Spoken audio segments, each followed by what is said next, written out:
Divorce regrets. 6 months later, divorcing my husband was a huge mistake. This one is long, but worth it for everyone to read. If I could give anyone a piece of advice for divorce, it would be to not do it under normal circumstances. If your spouse is beating you or threatening you or your children, then of course get out and fast. In my case there was no abuse. We were together for 8 years, that was mostly good, and we have 4 kids. Right around 5 years, I got a promotion at work and I got it in my head that my ex-husband was dragging me down, or at least holding me back from more success and a better life. We never had a lot of money, but with my promotion I was now making more than he was. I started working longer hours and at the same time his hours were cut, so he was at home more. I really began to resent him, because he was home and because he got to spend time with our kids. Most nights when I got home, they were already getting ready for bed if not already sleeping. After a few months of my new job, it was clear to me that things were not going well at home without me there. Some nights, the dishes weren't done when I got home, or the kids hadn't eaten, or whatever else I could think of to be mad at him about. It really didn't matter. He kept saying that he would try harder, but that it was hard being home all the time. That always made me really mad. For the next couple years things kept getting worse. My hours weren't any shorter and his were on and off full time. There was no convenient time for him to be working full time because of my hours, but we also needed the money. Whenever he would tell me that he could get extra hours, I would always complain, and the less hours he worked, the more I complained that he wasn't bringing in enough money. Whenever he brought up the contradiction, I would tell him that he needed to figure it out. I knew that it would bother him, so I started saying that a lot and for everything that I could. I really started to resent him and I pulled away from him. I knew that it was hurting him, but I didn't care. If he didn't want to be hurt, then he would at least try to make me happy. I used that same thing to justify when I started to talk to another guy at work. I thought he was just a friend, but talking at work turned into texting at home and then pictures and videos, and then trying to sneak some alone time with him. I knew that it was wrong, but it made me feel so alive, and my husband had not made me feel like that in years. I was tired of being unhappy and I was doing this for me. The worst was the night that I came home at a reasonable time and found that he had cleaned the whole house, cooked the whole family dinner and picked out a movie for all of us to watch together. This would have made me swoon a couple years earlier, but that night I couldn't even look at him and I pretended to be sick. I spent the rest of the night in bed while he waited on me and checked on me and even made me different food and brought it to me in bed. It made me feel terrible, and then it made me angry that he made me feel that way, and by the end of the night I was texting with the other guy. Over the next month or two from that night it did not matter what he did. He was wrong just for breathing most days. He would get so upset with how I was treating him, and I would just wait and egg him on into losing it because I knew it would happen eventually. After most of the fights we had, he would apologize for whatever I told him he did wrong, if there even was something, but I never did. I would usually find a way to make him feel even worse. I knew that I was right because he was wrong, and that was all that mattered to me. I even pretended that I didn't care when he found out about my relationship with the guy from work. It really destroyed me inside to see him holding back tears, but I wasn't going to let him see that. He was at his weakest, and that was when I chose to tell him that I wanted a divorce. I could almost hear his heart shattering inside his chest. He talked and fought, and said that we could work through it together. I really wasn't interested in fixing our marriage, but I mostly ended things with the other guy, but only because I knew I could get it back if I wanted it. I could see that he was trying, and occasionally I would let him know, but for the most part I kept being a huge witch to him for any and all reasons that I could think of. I'm not sure how much more the man could have done to make me happy, besides finding a job that paid enough for me to not have to work at all. He said that he was looking, but looking and finding are two different things. It was around this time that I discovered this group and a few others. I started posting things about him, from my perspective only, and I got so much positive feedback for how I was feeling, that I knew I was right. The more I posted, the more validation that I got. It wasn't just me who knew that ex-husband wasn't worth keeping around. I had the whole internet telling me how terrible he is. I started saying awful things to him and even outright ignoring him. I was so confident with mine and everyone else's opinion that I contacted a lawyer, and within a couple weeks had filed for divorce.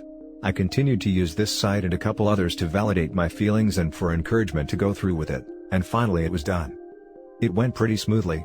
Ex-husband didn't ask for much besides to not get divorced and to try to work it all out. I didn't care about that though. He was broken, but I was free. I could do whatever I wanted, without having to feel any guilt or answer to anybody. It was an amazing feeling of freedom. It didn't last long though. In the first month after he moved out, I missed garbage day 3 times. There was also rarely a single clean dish and the laundry sat in piles, so long that I had to start doing the sniff test to see if it could be worn again. I also never saw my kids more miserable. My oldest had seen some of the messages from the other guy months earlier, and she knew that ex-husband still wanted to try to work it out. It didn't take her long to stop talking to me at all, except to say that she wanted to go to ex-husband's house. The others all told me that they wanted to live with ex-husband too. I did my best to try to make them happy, but I ended up just buying them toys all the time and the happiness only lasted minutes. I also was having a lot of trouble with work. Being alone, I couldn't work all those extra hours that I was expected to. I finally gave in and started calling ex-husband to watch the kids. He would always come over as soon as he could, and he always asked me if I needed anything. When I would get home, I would find clean dishes and laundry and even dinner sometimes. He would never say too much after I got home. He would just say to call him if I needed anything and leave. One night he took out the garbage and brought it to the curb, because it was garbage night and I forgot again. He always looked so sad when it was time to go. Finally, after a couple months my friends convinced me to go out on a date. It was for dinner and a movie and I was excited and hopeful, but at dinner I started getting a feeling of overwhelming guilt. It got so bad that I ended up not even going to the movie. A week and about 1,000,000 tears later, I was on a therapist's couch. I told her everything that had happened, starting with the promotion that I got at work. She did not agree with me or with any of the encouragement to divorce that I got. I ended up in her office 2 and sometimes 3 times a week, and the more that I talked to prove that I was right, the more that I started to see how wrong I was. It was truly heartbreaking. I don't know if I cried as much in my whole life as I did in the first month in her office. After about $2,000 of therapy sessions, I learned that my ex-husband had his faults, but I figured out that mine were so much worse. I did so many awful things and said awful things that I wouldn't want to be with me, but he did. I still remember him asking me in the meeting with the lawyer to please not go through with it. I did go through with it though, and then later I bragged on here how great it felt. I was so wrong, and now I can see it. A couple weeks ago, I went outside with him when he was leaving the house. I asked him about getting back together. When he looked at me his eyes were full of tears and a couple went down his cheeks. He told me that he didn't know if he could. He said that the pain has been too much for too long, and that if we got back together that I might just turn around and do it to him again. He said that he always thought that I would realize how much he loved me and stop, up until I signed the divorce papers and let out a big over-exaggerated sigh of relief. He said that hurt him more than anything else, and that he doesn't know if he can ever trust me again. I don't blame him. I destroyed a man, who, looking back, was a great husband. I deprived my kids of having a great father in the house with them and I took his kids away from him. And me, the one who pushed for the divorce expecting happiness and a life of freedom, spend all my free time sitting at home or sitting on a therapist's couch. Please don't just take the advice of anyone on this site or any other about getting a divorce. If your marriage is bad, look at yourself first and see if you can make changes. This is advice for men and women. Getting divorced is not fun. Being divorced is not fun. And seeing your husband broken and your children never happy because of your actions, is the most painful experience that I can imagine. I wish all of you well and hope that you will give your marriages a second chance. Now for the top comments. I hope he doesn't take you back. This. She sounds awful and he deserves someone so much better. My ex did worse. Used me for schooling 100G over the years. I worked full-time, she was in school, had an affair after treating me like crap. I tried to salvage for 2 years, then she took me to the cleaners, after I said I would not be just roommates. Now threatening to take full custody as I picked up more work to make up how she left me broke. I could never take her back. She is happy living with a fair partner. To OP, my ex-wife could have written this post, so I feel like I may have an idea how your soon-to-be ex-husband feels. A year after the divorce, my ex-wife came to visit the kids and begged for me to talk to her as I was no contact on any topic not about the kids. She lamented her cheating, her cruelty, her constant fault-finding, but mostly, she said she missed my friendship and could we please try again. Oh, how I longed to hear those words. I would have paid any price, made any promise, done anything to try again, but for the divorce. She was so happy hitting me over the head with it, and how happy she was going to be without me in her life. It broke me. My heart and my soul, my self-worth were tied up in our marriage, and she destroyed all of it. I couldn't possibly go back to her. I had escaped a prisoner of war camp, never to return. Dear OP, you are asking your ex-husband to return to a POW camp with only the weakest promise that the commandant won't torture and cruelly abuse him this time. It is too big of a risk for him to take. Please tell me that you are going to let him start having overnights with his kids. He and they don't deserve to be punished for the choices that you made. For real.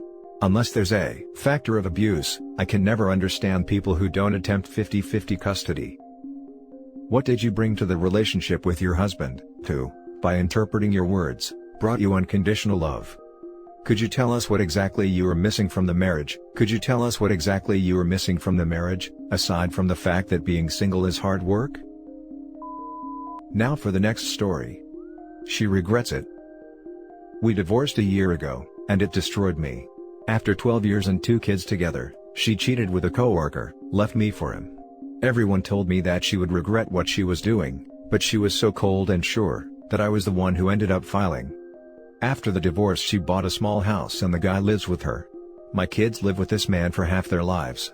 I really try not to think about it too much, but it sucks. I have a girlfriend I met soon after the divorce and we've fallen in love, so I stopped thinking about the ex very much.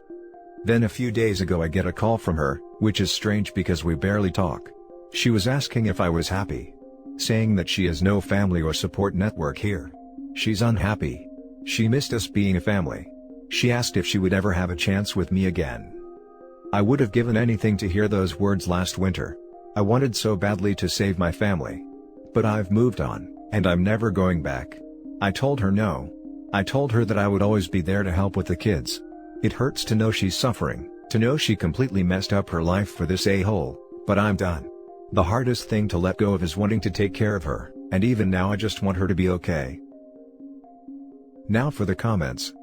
Wow, that had to be tough to hear. There had to be a small part that was satisfied to hear she admitted she screwed up, yet all the pain you went through and now you've moved on. Makes you think if she wouldn't have screwed up, you'd see your kids every day. My situation is similar. She cheated with a coworker, I divorced her, we split time with the kids. The guy's still in the picture. I'm still healing, haven't found anyone, I'm not ready for that. I've been asked if I'd take her back if she admitted how bad she screwed up. The answer is no. There were too many things that were said and done for me to forgive, and there's no way to ever trust her again. You would think that I'd feel some satisfaction, but all I felt was sadness and pity for where she is at. She's pretty much trapped with this guy as he's her support network now. She probably can't cover the mortgage and bills without his help. She sees that I'm doing so much better post-divorce. I got really fit. I have a beautiful girlfriend and moved to the city. She knows she threw away a good thing for a crappy thing. I always knew that she would see it, but it doesn't feel good to know it now. Dude, I feel for you, and fear this could be my soon-to-be ex in a year. As a man, I don't know how we get past the desire to support them, and be there for them forever. It's just how some of us are wired. Sadly, only the good men are wired this way. Even more sad is that the women, who would be perfect for men like you, have already been destroyed by the ones not like you. It's just nuts when you think about it. She may think she regrets her decision, but getting back together wouldn't work out in the end. The conditions that led her to cheat in the first place would still be there. It may be an unpopular opinion, but I believe an affair is a symptom of the problem, not the problem in and of itself. She was unhappy and looked for happiness with someone else. If she's still unhappy, she needs to keep looking and not try to go back in time. I think she needs to figure out it wasn't his job to make her happy. That maybe if she was able to grow and learn, that it was always her inner unhappiness that was the root cause of her problems. Maybe then they could move forward. Now for the last story. Ex wants to move back in, told her no. A little background: married for 15 years, wife left to move in with boyfriend in a different state about a year ago. We divorced as quickly after that as possible. 3 kids. I got full custody in the divorce in a state where that is very rare. So, my ex shows up at my doorstep because she's leaving her boyfriend. My kids let her inside because it's mom, and I haven't told them not to. I'm not sure if I should or not. My issues with their mother aren't theirs to deal with and I want them to have as best a relationship they can with her. Anyway, she just wants me to hold her, so I hug her for a minute and then she lets me know she's leaving her boyfriend and she wants to move back into the spare bedroom, if possible. I tell her no, it's not possible. Why doesn't she move in with her parents till she's back on her feet? She says she doesn't want her mom telling her she told her so. I just rolled my eyes and let the conversation die. I wanted to fix it for her still. It took a lot to just sit there and say nothing till she got uncomfortable enough to leave. Maybe I should have just told her to get out. I don't know, I know she can't be in my life again. Top comments. Good for you for standing your ground, it's not easy to be in your position. I think you showed remarkable restraint. You seemed very aware of thinking about your children and their point of view during the whole incident. I'm not surprised someone selfish enough to walk out on her family for a boyfriend would think the world still revolves around them. Almost as if her life with your family was on pause and static while she was gone. I mean, at least there was some level of awareness. She asked for the spare bedroom at least. Which is still ridiculous. You ever see that episode of Futurama when Bender becomes something like a god to some race? I love a quote from it, when you do things right, people won't be sure you've done anything at all. You're doing it right. You held your ground and remained civil and courteous. The right thing is rarely easy or popular. Tough call, but the right call. You're very gracious for being cordial. But dude, she left you, it didn't work out so she now needs your help? Not trying to crank you up, but never forget she cheated on you, and walked out not only on you, but the kids. It ain't right. Again, commend you on doing what's right by letting her in because of the kids. Hugging her? I guess it's noble and I probably would do the same. But letting her stay in the spare room? That'd be a hard no. You don't need to bring that crazy into your home or life. I'd politely say you are more than welcome to come to the house and visit the boys anytime you'd like. And leave it at that. Do everything you can to help her relationship with the kids, but don't compromise your sanity. And for God's sake, don't let her weasel back into your life after she clearly and deliberately crap on you. And that's it for this video guys. If you have thoughts to share, leave a comment below. Don't forget to hit like and subscribe if you like this content. Turn the notification on to get updated on my latest posts. I'll catch you in the next one. Good day everyone.